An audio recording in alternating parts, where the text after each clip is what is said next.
They want to avoid the tiebreaker up against their similarly named rivals. Saving Private Checo is hoping that My Guys closes this one out to be able to find that tiebreaker game that they need to.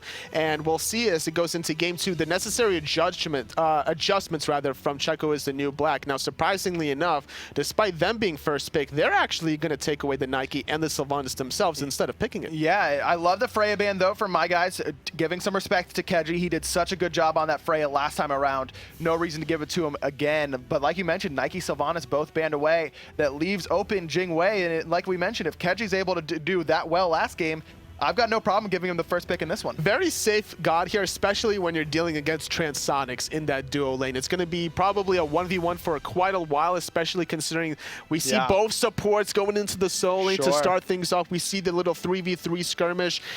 Barely able to escape that was Checo is the new black. They were all solo at level 1. Very much so. Willish and Odin locked in, solidifying that right-hand side for My Guys. And again, Wolves just commits to this Odin pick. I mean, that's just what he wants to play. If it ain't broke, don't fix it. And they find ways to really synergize with it. You know, this time around, it's going to be layers of life on the Willish to make sure that Wolves is not going to be disrupted whenever he decides to commit on the jump. Also making sure that if anyone does pick leaps to try and get out of that Odin cage, they're going to be pulled back in very easily because of that gravity surge. Ratatosker and Ra locked in for Checo. So this gives Checo the sustain that they were lacking last time around that My Guys really were able to take advantage of, picking up this Ra. However, it's into the Odin. That's pretty scary. It's very risky to pick a Ra into the Odin. Now, that means that there's going to be a lot of separation between Mr. Teep and Wolves. You don't want to be anywhere near this Odin cage. And now on top of that, you have to be way further back because El Brochacho is going to be coming in with those walls. Very much so. Love this pickup for Brochacho, one of his signature picks on this Ymir, as well as the fact that every single character so far for Checo is going to need to use their ultimate or not be able to get over that wall at all in the jungle in Ra's case. Could potentially see a Phantom coming out of Checo as the new black as well. That has another relic opportunity to be able to counter that. But when you deal with one wall, you're going to have to worry about the other once that duration does expire. So far, I'm liking My Guys' draft. They already have a really good damage in the early game between this Ymir and Odin, and the Willish can easily have damage throughout the whole entire game. I agree with you. This draft from My Guys looking pretty scary. Geb and Kepri banned away by My Guys, and then Sol and Kronos, both magical hunters remaining, taken away from Transonics. He's got to play something else. Scylla locked in here for Covey. Surprised to not see him go back to the Thoth. I mean, it was so successful last game, and you've got a decent amount of setup with the Ymir, and he proved that he didn't really need that much setup last time around. I think he just wants to be able to continue the chain CC combination between the Ymir and whoever else is going to be locked in here for Transonics. He has the route to complement the Ymir freeze. If there's going to be a route from the Feather Step from Layers of Life, that's going to be additionally added to that. So a lot of damage. Also a lot of control on the side of Checo's new black, picking up this Tyr and Kumakarna. 2 knockups between Jingwei and Ratatosker. You've got the knockup from Tyr as well, makes 3, and then Kumakarna, he knocks you way up, and that's going to be a lot of CC, like you mentioned, for Checo is the new black. My Guy's going to round out their draft with the Hu Yi. I like this pick a lot. Synergizing the ultimates well with the Odin. The sun's going to come raining down, as well as Transonics. He's really, really good at Hu Yi. Like, really, really You have to be if you want to land those ricochets. You find the mark onto whoever your target is. We'll see how he transitions this Hu Yi because we're about to head into game number 2. But Transonics, he plays very aggressive in terms of, we saw it in game number 1 on the Kronos, and game number 2, I expect nothing differently when he's going to pick the Hu Yi. Now, granted, it's going to be against Jingwei, so any sort of damage you do, she's just going to come back anyway. So this is why we see the build differentials here, going for the Devil Glove Rush. Yeah, I've got no problem with that, just waiting for those later stages of the game and in that mid-game to kind of make that impact. That's where Transonics really likes to shine anyways, whenever he can play as aggressive as he likes. Another grouping here from both My Guys and Checo as the new black.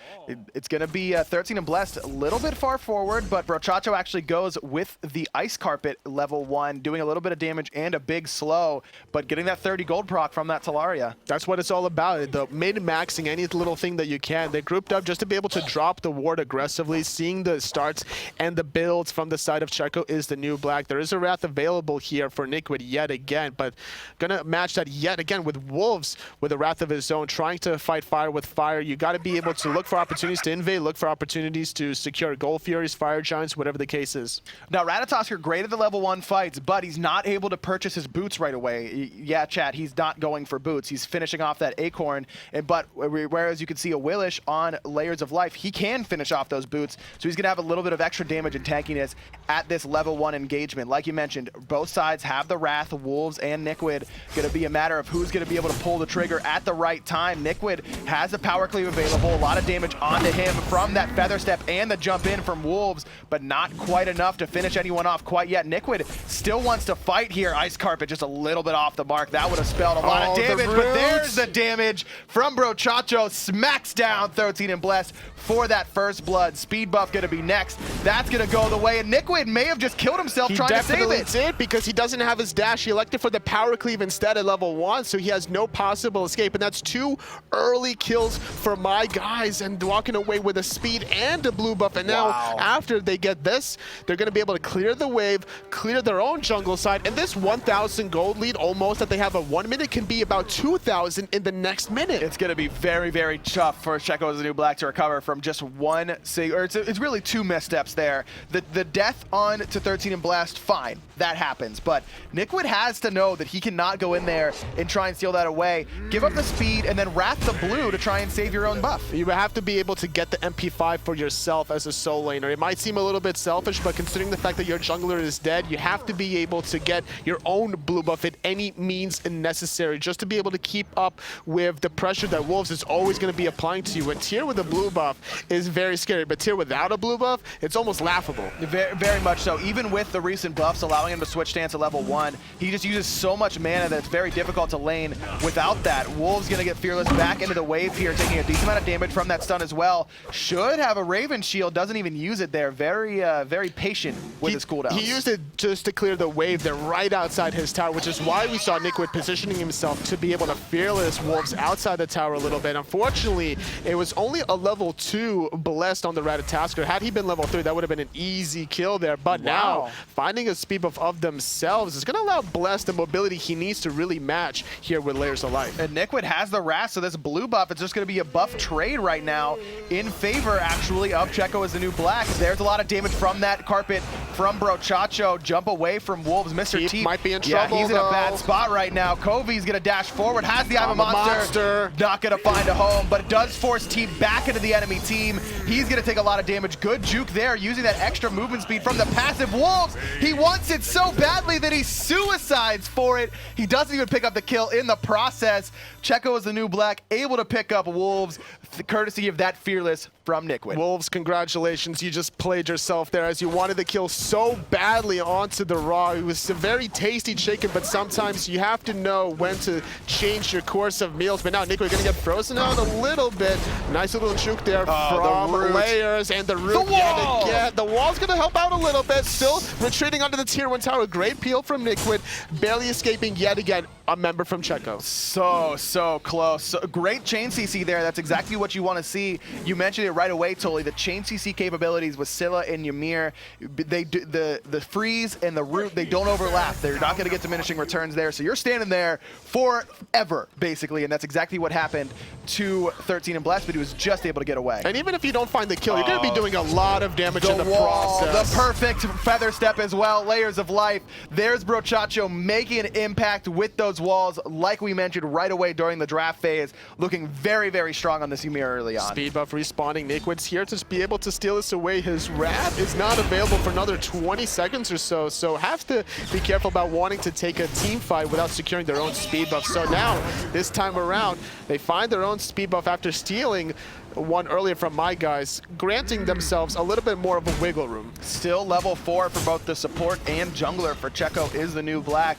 I suspect this blue buff, no, still not enough to give either the ultimate ability, and that's going to be a big impact. You need that epic uppercut to really set up for Mr. Teep in the middle lane on this route. And now just hitting level 5 is Blessed, and that was the result of dying early on, right off the get-go. And on top of that, even though he didn't die around that tier 1 solo tower, he had to fall back and go back to the fountain to heal up. So that denies him so much farm, not being able to sit around for a wave, not getting those back harpies maybe whenever he really wants to. So this is why there's going to be a little bit of an experience gap between these two junglers. And that's exactly what you're seeing right now. Still level 5 on both ends, but Layers of Life certainly farther ahead in that level 5. On this left-hand side, both Hunters have the red buffs, both level 8, which is about what you expect to see. Transonics has finished off his Devourer's Gauntlets, so he's getting those stacks going, whereas, like you mentioned, Keji, he went straight for the Ninja Tabi right now on the Spiked Gauntlets. On the right-hand side, the beautiful Cage gonna lock in 13 and Blessed for now, but Forger Vulcan's the one taking the majority of the damage, courtesy of that Shards of Ice. He's gonna go into the Sleepy Time passive. He's gonna fall. Wolves able to pick up his second kill of the game. 2-1 and 2 for the solo laner. He's been a part of all 4 kills so far for my guys. Nobody really there to save him out. Nickwood didn't want to pursue that opportunity. We saw the early escape barely coming from Blessed. He got caught on the dash, barely into the ring, had to use the ultimate defensively. He could have still lingered around in the air for a little bit while, but the fact that El Brochacho was still channeling that ultimate underneath makes it so much less tempting for Blessed to come back into that action. Very surprised we didn't see the shell used there from Forger Vulcan, trying to buy himself a little bit of time. Maybe that would have persuaded 13 and Blessed to come in and help him out. Instead, he got ditched and he got dead from that Shards of Ice. But despite that sort of action, 13 and Blessed is now on top of the experience gap, level 7. But now Layers of Life, he wants to kill, but no fear at all. Nickwood landing right back down with that Lawbringer. 13 and Blessed trying to do some more poke, finding the heal with the power cleave. The shield not going to be able to detonate onto anybody. The root finding its home onto Blessed. A Wrath Stun keeping himself alive a little bit longer. Wow, so close there. I thought Nickwood was going to use that Wrath Stun to guarantee the change stance Fearless, but I guess didn't have it available. Wasn't there for the cooldown quite yet. All in all, a lot of ultimates used, but no kills on that right-hand side. Nickwood has proven to me that he is, pardon the pun, fearless in that lane, going up and down with that Lawbringer. Sometimes you gotta just force the issue and know when to be able to use those abilities without any sort of fear. So right-hand side was pushed under the tower. Left-hand side, Gold Fury going in the way of Checo as the new black. Yet again, similar timing to the last game. 7 minutes last time, 2 seconds earlier than the previous game. Very, very similar, and that tells me that my guys, when they rewatch this VOD, they're gonna say, we gotta get better at our Gold Fury control. That's 2, or 3 rather, in the last few games. Oh, the wall, though, is perfect from Brochacho, and he doesn't even use the freeze. The disrespect is there for 13 in Blast. But, like you mentioned, Gold Fury going the way of Checo as the new black keeps this game even for now. Blue buff being invaded by my guys. Nickwood has no choice but to watch and jump as his blue buff gets taken away. A little bit of a panic purification coming out of 13 and Blessed. He could have opted to just use that ultimate since he gives you CC immunity. And with the left-hand side, though, having to retreat with the ultimate of himself. Keji barely escaping the stuns. Nickwood, he's going to jump away this time, but right into Brochacho's arms. Wolves able to pick it up regardless of that fact. Another kill goes the way of Wolves. This is what we expect to see out of him whenever he picks this out. Do you think Brochacho was singing that song in the arms of an angel? Just waiting for that Lawbringer to come back down, yep. And then he doesn't even take the kill because he's a true support, letting his solo leader get it. But despite the 3 kills actually for Wolves, he's still down a level to Nickwood. Hold that thought. I was about to ask you why that is, but why is Transonics here? He's going to take a lot of damage. Love the option cover there from Keji, but actually gets knocked up and away from the enemy Hunter. Brochacho going to pick up Forger Vulcan. In the meantime, I love the idea, but it might have dropped this kill for them. This is such an important kill to find at Transonics because they're going to lose their tower on the right-hand side. Wolves was split pushing the whole time. Nickwood wasn't able to really hold that out, especially with Layers of Life there. Finding the kill on some Forger Vulcan makes that a 1-for-1 trade. Definitely going to favor out, though, my guys, I would say, because of the fact that they found that tier 1 tower so cleanly. Yeah, absolutely, just getting it at the 8-minute 40-second mark very, very early on in this game, getting even more pressure on that right-hand side where they've been continually invading buffs and making their presence known over there. Transonics, he does take that death there, but still right around even with Keji. He's going to be able to come back and defend this tower. I think that if Checo as a new black had recognized that my guys had so many people on that right-hand side, between Keji and 13 and Blessed, they may have been able to get that tower on the left-hand side. Very possibly, especially considering the fact that Ratatasker is always good about committing himself with that ultimate to find anybody out of position. And with that in mind, though, Checo's the new black is still doing a good job at holding their own. They were down 1,000 gold at the 1 minute mark. Keji, he's going to take a bunch of damage here from the Sun combination, but holds his ultimate. Doesn't even use that airstrike. He's baiting Transonics. There's the airstrike onto Transonics, doing that damage. Trans, you got nowhere to go. The ricochet is clean, but I don't think it's going to be enough to buy him time quite yet. One more auto will do it. 13 and Blessed gonna have the dart up any second now. Just chasing him down. There it is. A level 11 hit with that kill. Second kill for Reminisced, aka 13 and Blessed in the jungle for Checo as the new black. Just abusing the aggressiveness of Transonics in that dual lane side. Definitely needs to be a little bit more careful, but 13 and Blessed taking a lot of poke in return. Has to be careful, has the heals here available if he wants to stay, but with that raw heal being on cooldown, has to just go back to the fountain. The ultimate not available either, so just going to respect the fact that there's a little bit of an advantage now for my guys. Finding the pull out of the tower, and now Epic Uppercut buying a little bit of time. Still has to back though, so no farm potential for Vulcan for a little bit. Great ultimate from Layers of Life there after the knockup, but a better ultimate from Forger Vulcan to make sure that he stays alive, buying him a little bit of time.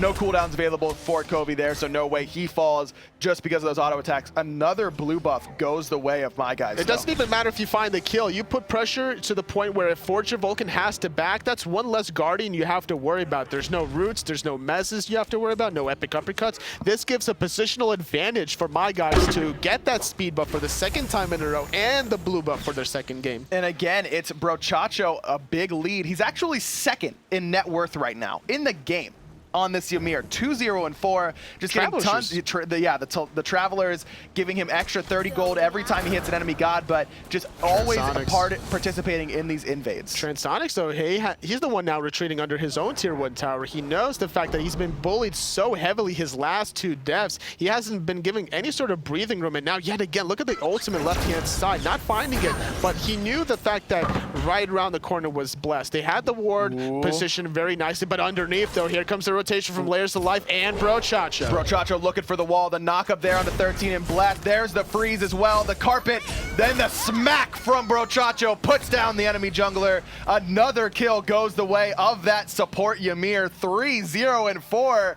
He's top in net worth right now. He has 100% kill participation for his team. This is almost like a solo lane Ymir-esque performance coming out of El Brochacho. One of his more recognizable gods. There's Ares, there's Ymir, there's Fenrir, I would say, coming back to his PC days where he loves to play aggressively. So now bringing back a little bit of that old school spice flavor that he really likes. Really utilizing that high base damage on Ymir, just doing so much damage even with the tanky build. Gold Fury started up now by my guys. Only Forger Vulcan in there trying to make it happen.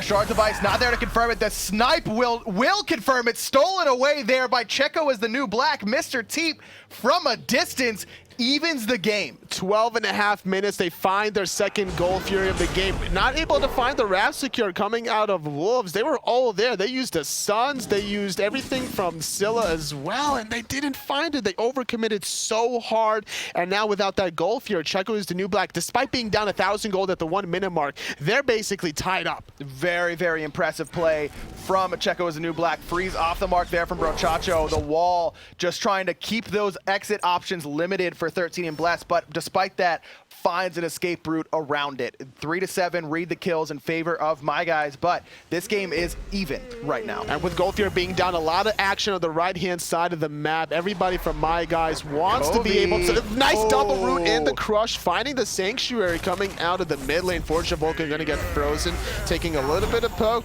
finding the root onto Brochacho, but nobody else is wanting to commit because Niquid is out of position. Oh, Kobe, the Sanctuary, saves his life there. The snipe was perfect from Mr. T, but not enough. Up and down, Lawbringer does a lot of damage to Kobe, but not quite enough. Niquid, he's gonna fall here, I think. No, just so much healing there from that power cleave. 13 and Blessed able to come in and pick up Kobe. He is gonna fall in exchange. 2 layers of death, but 1 for 1.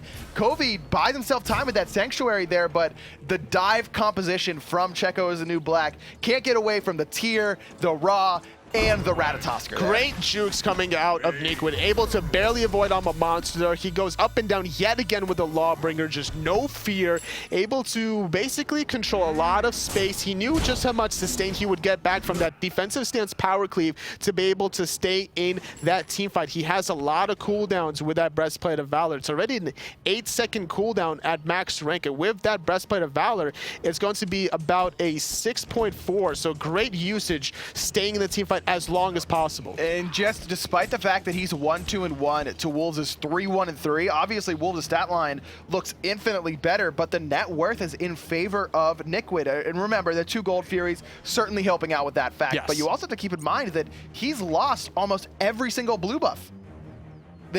My guys has taken away almost every buff from Nikwid, and despite that, he's able to stay in this lane and make a big impact and do a very good job because of it. He's been able to still get any sort of waves that he possibly can. He hasn't been really getting pushed under his tower for the majority of the game, despite losing the blue buffs does hurt, but that's about 100 gold every 3 minutes or so, so those 2 Gold Furies definitely compensate very heavily for those 2 or 3 that was lost previously. So Brochacho doing a nice little defensive wall, buying some time, left-hand side, still being put pressure on the red buff. And that's exactly what my guys is trying to do. It is secured there by Checo as the new black. Keji, level 16, able to keep everyone at bay. There's a stun, though, into the double stun from Brochacho, waiting to wall off the opposition. Keji so low. 13 and Bless comes crashing down, trying to create a zone. Transonics up into the dive bomb just before that Searing Pain finds a mark. Couple ultimates used there, but no kills going the way of Checo as the new black. And Nikwid, he wants to be able to get in position to do something with a Fearless, but everybody's just so far back. He had to go for the wrap teleport, so he doesn't have the blink opportunity to dive. Cage there,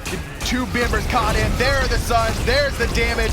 Airstrike gonna get Keji away from that, and Forger Vulcan able to survive as well. Meanwhile, in the jungle, 2 members of Checo as the new black just forcing my guys back. Mr. Teep has been doing too much of the aggressive healing on top of the Odin cage. He needs to be able to save those heals for when the team fight's about to deter itself. And now a lot of poke being done onto Nikwid. I'm a monster off the mark yet again, diving into the backline, but now he walked into the Ymir ultimate, taking a lot of pokes, still sustaining off of the defensive power cleave, but not enough. That Lawbringer was still on cooldown. The rest of the team just not there to support Nikwid. He bought himself a ton of time there and lived for what seemed like forever, but it wasn't forever. He will fall. Now 13 and Bless decides to go in all by himself. Sanctuary saves his life from the bird bomb. The crush puts him to 1 HP. Transonics was looking for the crazy ricochet. Wasn't going to be able to find that. 13 and Bless just able to survive, saving himself from that 4th death potentially. Now finishing off his Void Shield. I really like that into the composition of my guys. There's going to be a lot of physical damage dealers up in the face of that jungler. You got the Odin, you've got the Awilish, and with Transonics' playstyle, you're probably hitting him with that aura as well. You might as well have picked up this item. I wouldn't be surprised if he goes for another physical defense item in terms of Shifter Shield, potentially getting more physical power, getting more physical defense just to survive. If you're going to dive the backline, trying to disrupt the flow coming out of Covey, who's been doing a fantastic job, I would say, this set, but more importantly, the first game onto the top compared to the second game. He needs to be a little bit more patient, I would say, with his monsters. He's really been focused on trying to find the pick onto Nikwid right off the bat, but these jukes from the tier have just been on point. I think that there is an argument to be made that he needs to be more patient, but I think you could also say the opposite, and that he needs to pull the trigger a little bit earlier. Wolves had caged 2 members in that cage early on in that engagement, and there was no I'm a monster follow-up in that situation when there's a much smaller area to juke around, as well as the slow coming down from the Hu Yi ultimate. I think that might have been the opportune moment there for nice Kobe. Fearless, though, onto Transonics. He's up in the sky. He could land back down onto Nikwid, but gonna find the cage onto Fortune Vulcan. The wall from Brochacho. So on point is Brochacho this whole game. 3-0-7, still 100% kill participation. Love the ultimate there from Kobe to give him the CC immunity. There's the I'm a monster, but it was too late. Kobe doesn't matter. Still going to be able to pick up that Ratatosker with the kill. Sun come down. Keji has to airstrike away, but Brochacho, he's waiting for him yet again. Actually goes for Mr. Teep, zoning away the backline to make sure his backline can pick up Keji. Brochacho knew that he had nowhere to go, so he covered that option going to the right-hand side. That's going to be a free tier 1 tower for the side of my guys, and without 2 members here for Checo is the new black, there's no possible defense for the tier 1. They're even going to put pressure on this tier 2 for my guys instead of going for the Gold Fury. Transonics here, he's got the Itch of All, but no Executioner quite yet. Wall is perfect there. Nikwid, he's stuck. The Mez for Forger Vulcan buys him a moment, but he gets Goomba stomped by Transonics. He's going to pick up that kill. Mr. Teep juking for his life in the cage, knocked up, pulled in, feather step not even necessary. Covey gonna finish off the mid laner. His second kill of the game. Tier 2 tower falls in favor of my guys. The Gold Fury next on the list. This game has just spiraled completely out of control. What just happened in the past 2 minutes? It was my guys basically tied up with Checo's the new black, as 2 Gold Furies were in the favor of the blue squad. And now with that last team fight, finding those 3 kills. Freeze, knock up, see you later. Forger Vulcan's gonna fall. Covey brings the damage as well. Now the middle tier 2 tower, that's next on the list, and it's just 1 by 1. Checo's the new black falls to my guys. And the respect here to not even go for the gold here, but instantly going for that tier 2 tower, recognizing that there's a very small window of opportunity with these respawn timers, has to take full advantage of it. Obviously, without Mr. T from earlier on finding that pick outside of the tier 2 left tower, they don't have to worry about that sustain option, especially considering the fact that he has the rod of Asclepius. Taking advantage of that, goes for the second additional tower in the tier 2 mid, and now once they back, buy, get all their items that they need, then if they wanted to go for the Gold Fury. That's exactly right, and just making it easier for those later game pushes as well. You're taking another objective off the map so that you don't have to worry about it after you get something like a Fire Giant. That's exactly what my guys is looking for right now. They're up 15-4 in kills, right around 6,000 gold in the lead as well as a big experience lead. 8,000 experience. They find Nick for with my the guys. root, the crush. He's going to try to heal up a little bit. The Lawbringer doesn't matter. I'm a monster. Does connect this time around. The reset is good enough to absolutely destroy. And yet again, no escape possible for a Bless. 2 easy picks for my guys. Bro, Chacho this has been the support carry game. It really has. I mean, Covey's looked great in these later stages of the game, as well as Transonics really coming online. But bro, Chacho just took the game into his own hands and said, our early game hasn't been great. I'm gonna make it great. They're gonna be able to get that Fire Giant down. 5 members, all with Fire Giant. A rare missed wall there from Brochacho. The snipe is going to do a decent amount of damage to Covey, but really nothing to write home about. Ricochet not going to find a mark for Forger Vulcan as well. And with these 5 members from my guys with Fire Giant, this tier 2 tower on right, the last tower remaining for Checo as a new black, this is going to fall, and totally it looks like we may be seeing a tiebreaker. It's looking that way. Very clean performance from my guys. El Brochacho has definitely put the team on his back. He's making my guys great again in this second week here. Probably going to walk away with another 100 points, finding the freeze onto Forger Vulcan, the damage follow-up from Kavi, just taking so much poke. He's trapped in the cave, so the Raw sustain is not going to be doing anything. Not at all, but not at quite enough damage. It's Layers of Light taking a decent amount of damage there. Look at how much Transonics is chunking for, diving in to that Phoenix, not worried about that damage whatsoever. And Checo is a new black. They're scared. They don't want any part of that. They back up. Right-hand Phoenix does eventually fall Freeze for onto my Blast, guys. though. He's forced into the Sanctuary. The wall is probably going to be, nope, not going to find the escape Nick now. win. Fearless under the mid. Phoenix, not enough damage coming out of Mr. Team Snipe, though. No, not quite enough. Nickwit, he's gonna be very low. Still looking for 1 or 2 more auto attacks. There's the heal. I'm a monster puts Keji at 1 HP, but he's gonna find an escape as well. Mr. Team does fall, as does Nickwit eventually. Right, I keep calling that he's dead, and he just never dies. He keeps resurrecting himself. Oh, the ricochet from Transonics, finding the kill. They found the right side. Phoenix is putting more pressure. They want to find Forger Vulcan. No escape for Forger Vulcan. They're going to find the middle Phoenix as well. That's going to be sorry, no, Keji is still alive. I thought that was a deicide for a split second. So close there. I can just hear Brochacho in my head right now, still saying, where are you going, Papo? Where are you going, Papo? Transonics gonna find the ricochet on the back wall to kill Keji. There's the deicide you were mentioning, Toli. My guys, they're gonna take game 2 in convincing fashion, 22-4. They are your